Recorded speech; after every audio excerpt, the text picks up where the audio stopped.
Hello students, all of you welcome to your free education channel Pankaj Science World.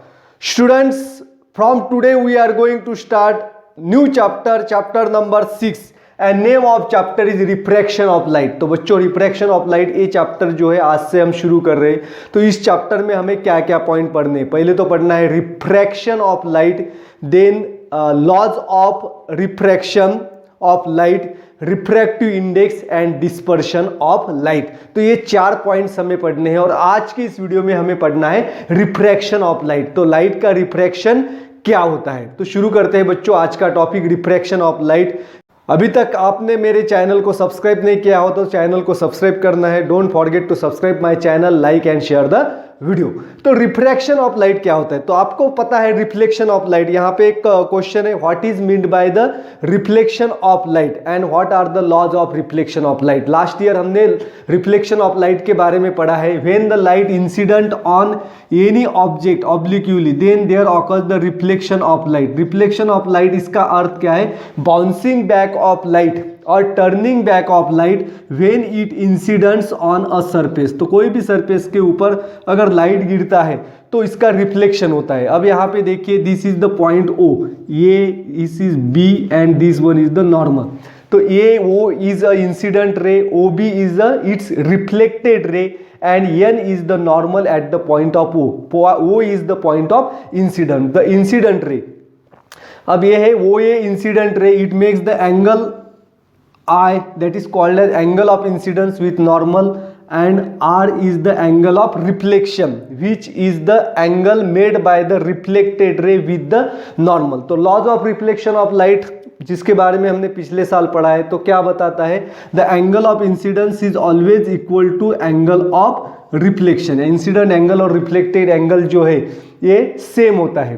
Then the incident ray A O, normal N O and reflected ray O B, all the three rays light at the same plane at the point of incident. ये तीनों lines जो है एक ही plane में होते हैं at the point of incident. And third जो बताता है law, the incident ray and reflected ray lies opposite to the normal. तो नॉर्मल के अपोजिट में है. तो इस साइड में है इंसिडेंट रे और इस साइड में है reflected ray. This is the law of reflection of light. हमें पता है light always travels in a straight line. Light always travels in a straight line and this is called as linear propagation of light. Linear propagation of light. तो linear propagation of light इसका अर्थ क्या है, light always travels in a light straight line. Light हमें सीधा जाता है इस तरह से, इस तरह से. It means that light does not bend. Light bend नहीं होता है. And due to the linear propagation of light the shadow of the object is form on the screen when the object is come between the screen and source of lights. Light source और screen इसके बीच में अगर कोई object आ जाता है तो उसकी शैडो यहाँ पे तैयार. अब देखिए यहाँ पे मेरा हाथ है और इसकी शैडो यहाँ पे स्क्रीन पे तैयार हो रही है. ये पेन है, पेन की शैडो इस स्क्रीन पे तैयार होती हुई आपको यहाँ पे दिखाई देती है. तो शैडो क्यों तैयार होती है, due to the linear propagation. Lights travel, light सीधा जाता है और ऑपेक ऑब्जेक्ट अगर लाइट के बीच में आता है तो उसकी शैडो जो है वो स्क्रीन के ऊपर तैयार होती है. इसके बारे में भी हमने पिछले साल पढ़ा था. It means that light does not bends, ये हमें पता है. But under the some special circumstances the light bends. तो आपको क्या पता है कि कुछ परिस्थितियां ऐसी होती है कि उस परिस्थितियों में लाइट जो है वो बेंड होता है. And due to this bending of light some interesting phenomenons are form. अब कुछ जो है एक्टिविटी मैं आपको करके बताऊंगा, इससे आपको पता चलेगा कि लाइट जो है वो बेंड होता है. लाइट हमेशा सीधा ही ट्रैवल नहीं होता. Light always travels in a straight line हमें पता है, लेकिन कुछ परिस्थिति में लाइट बेंड होता है. तो लाइट कैसे बेंड होता है. अब देखिए मेरे हाथ में एक ग्लास है और ग्लास के अंदर पानी है. कांच का ग्लास है, इसके अंदर पानी है. अब ये पेंसिल है. अब पेंसिल को आप अच्छी तरह से देख लीजिए, पेंसिल की थिकनेस देख लीजिए. अब पानी के अंदर डालने के बाद एक जादू हो जाएगा और जिसकी वजह से पेंसिल की थिकनेस बढ़ जाएगी. अब देखिए, now see the part of the pencil inside the water, it appears to be thick. अब ग्लास में पानी के अंदर जो पेंसिल है इसकी थिकनेस ज़्यादा आपको दिखाई देगी और जो हवा के अंदर पेंसिल है उसकी थिकनेस कम है. अब देखिए पानी के अंदर जो पेंसिल है इसकी थिकनेस ज़्यादा है और पानी के ऊपर वाले पेंसिल है इसकी थिकनेस कम है। अब दूसरी कंडीशन में अब पेंसिल को मैं क्या करता हूँ, इंक्लाइन रखता हूँ, तिरछा मैंने रखा है। अब आप ये देखिए, अब पेंसिल जो है इसका जो पार्ट पानी के अंदर है उसका थिकनेस ज़्यादा है और पेंसिल का पार्ट जो पानी के ऊपर है उसकी थिकनेस कम है। और एट द पॉइंट जहाँ पे एयर और वाटर ये मीडियम चेंज होते हैं वहाँ पे आपको पेंसिल जो है वो पेंसिल का हिस्सा आपको टूटा हुआ दिखाई देता है। ये एक्टिविटी आप घर पे भी कर सकते हैं and it happens due to the fact that bending of light day. आप ऐसे सीधा ऊपर से देखेंगे तो कोई चेंजेस नहीं आपको दिखाई देगा, इस तरह से देखेंगे तो कोई चेंजेस नहीं, लेकिन इस तरह से आप देखेंगे तो यहाँ पे आपको ये चेंजेस दिखाई देती है। यहाँ पे इस पॉइंट पे पेंसिल टूटी हुई आपको दिखाई देगी, पेंसिल का अंदर का हिस्सा इसकी थिकनेस ज़्यादा है और ऊपर थिकनेस कम है, ऐसे देखेंगे तो नहीं दिखाई देगा। It means that what happens here, the light bends, light क्या होता है, बेंड होता है और बेंडिंग लाइट जब हमारे आंखों में पहुंचता है तो इस तरह से फिनोमिनन यहाँ पे होता है। अब बेंडिंग ऑफ लाइट, लाइट क्यों बेंड होता है और कैसे बेंड होता है? The bending of light is called as refraction of light. Light bend होता है, इसको हम कहते हैं रिफ्रैक्शन ऑफ लाइट। अब देखिए बच्चों, और भी एक एक्टिविटी है जो आप घर पे कर सकते हैं। आपको क्या करना है, मेटल का ग्लास लेना है, जिस ग्लास के हम पानी ले पीते हैं, स्टील का ग्लास लेना है और इस ग्लास के अंदर 5 रुपए का कॉइन डालना है। 2 फ्रेंड्स लगेंगे, 2 व्यक्तियों को ये एक्टिविटी करना है। टेबल के ऊपर एक ग्लास रख दीजिए और ग्लास में जो कॉइन है इसको आप देखिए और देखते देखते थोड़ा पीछे जाइए। एक पॉइंट ऐसा आएगा कि आपको ग्लास के अंदर कॉइन नहीं दिखाई देगा, फिर आपको उसी जगह पे रखना है और आपको दोस्त, आपका जो दूसरा फ्रेंड है उस फ्रेंड को कहना है कि उस ग्लास के अंदर पानी डाले। जैसे ही वो ग्लास के अंदर पानी डालेगा, पानी डालने के बाद आपको उस डिस्टेंस से कॉइन दिखाई देगा जहां से आपको कॉइन नहीं दिख रहा था। It is due to the bending of light. ये क्यों होता है, बेंडिंग ऑफ लाइट। अब मैं आपको विस्तृत से समझाता हूं। ये एक्टिविटी आप जरूर घर पे कीजिए। एक स्टील का ग्लास लीजिए, स्टेनलेस स्टील का ग्लास लीजिए और यहाँ पे आपने क्या किया है, कॉइन डाला है, बराबर है। अब ग्लास के अंदर हम पानी नहीं है, सिर्फ कॉइन है। अब देखिए पॉइंट ये पॉइंट से आप देख पा रहे हैं, यहां से आप यहाँ है, ये पॉइंट, यहां से लाइट रेज ऐसे बाहर निकलती है, बराबर। यहाँ पे कॉइन है। अब समझो आप है पॉइंट ए पे, तो लाइट रेज जो है यहाँ से ग्लास से बाहर आ रही है और आपको यहाँ से जो है ये दिखाई देता है। For consider this light is straight. मैंने यहाँ पे थोड़ी सी बेंड हुई है लाइट, ये लाइट रेज क्या है, स्ट्रेट है, यहाँ से आ रही। अब यहाँ पे आपको ग्लास में से कॉइन दिख रहा है, लेकिन जैसे जैसे आप पीछे जाएंगे तो ये लाइट रेज जो है वो सीधे जा रहे। समझो आप बी पॉइंट पे है। Now at point B you cannot see the coin. अब यहाँ पे आपको कॉइन नहीं दिखाई देगा। जब आप इसके अंदर पानी डालेंगे तो पानी डालने के बाद क्या होता है, the light rays it bends. तो लाइट रेज क्या हो रही है, यहाँ से यहाँ इस पॉइंट से बेंड हो रही है। तो बेंडिंग लाइट रेज आपके आंखों पे पहुंचती है, जिसकी वजह से आपको ये कॉइन दिखाई देता है। All this things happen due to the refraction of light. तो रिफ्रैक्शन ऑफ लाइट क्या होता है बच्चों? Now see refraction of light. Light changes its direction when going from one transparent medium to another transparent medium. This is called as refraction of light.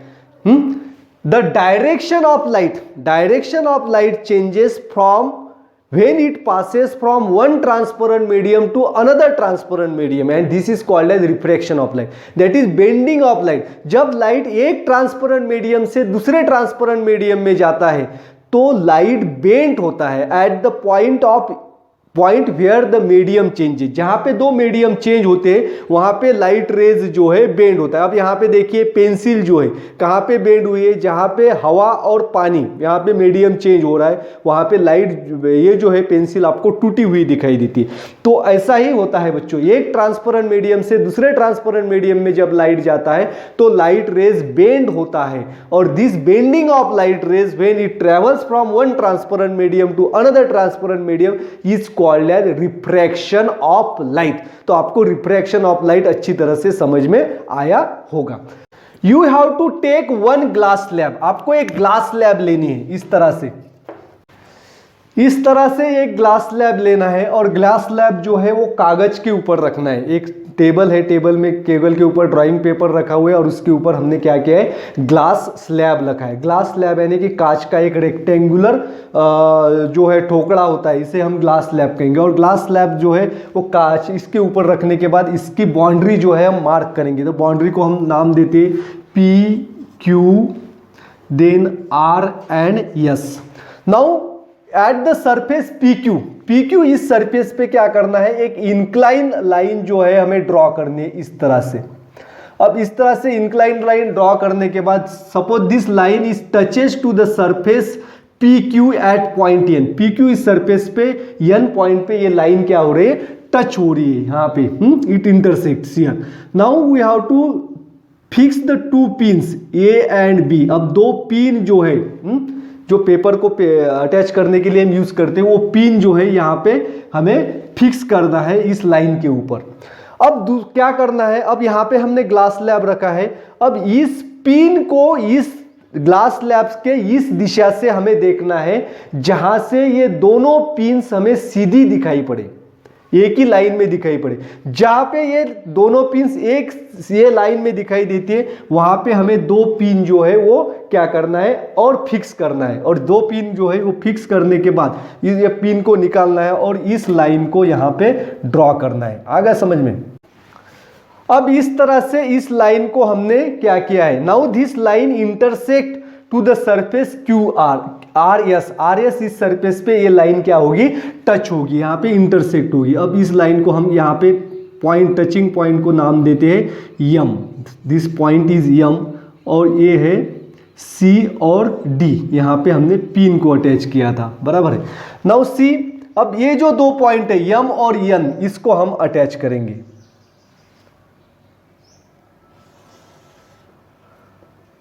तो इसका अर्थ क्या है, और ये है यहाँ पे ये नॉर्मल।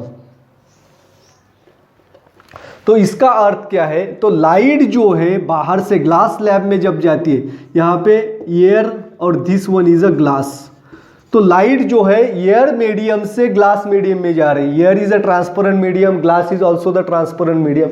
एक्चुअली लाइट को कैसे जाना चाहिए, ऐसे स्ट्रेट जाना चाहिए, but instead of going the straight the light travels the path A N then N to M, और जब बाहर निकलती है तो यम टू डी। अब देखिए यहाँ पे एंगल ऑफ इंसिडेंस, ये जो है ये this one is the angle of incidence. अब यहाँ पे this is the R is the angle of refraction।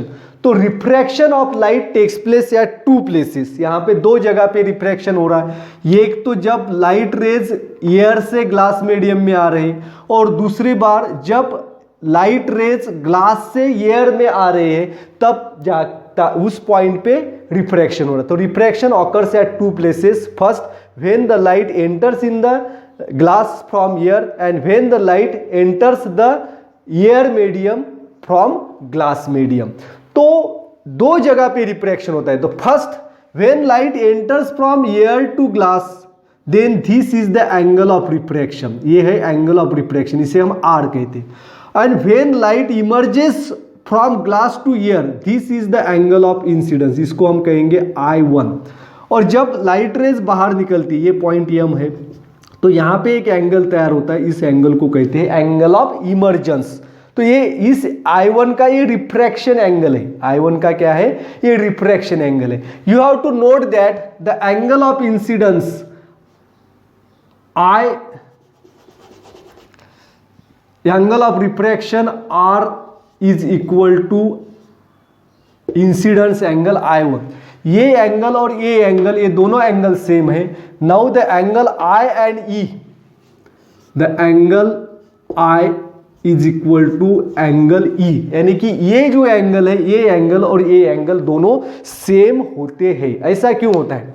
Now you can see this line AN and MD both are parallel to each other. When the light rays bends when it enters from air to glass, तो हवा से air glass के अंदर जब light rays आती है तो वहाँ पे एक बार इसका बेंडिंग होता है, और जब यहाँ पे देखिए ग्लास से बाहर निकल रही है लाइट रेज, तो फिर बेंडिंग हो रहा है। This bending of light rays are equal in magnitude but opposite in direction.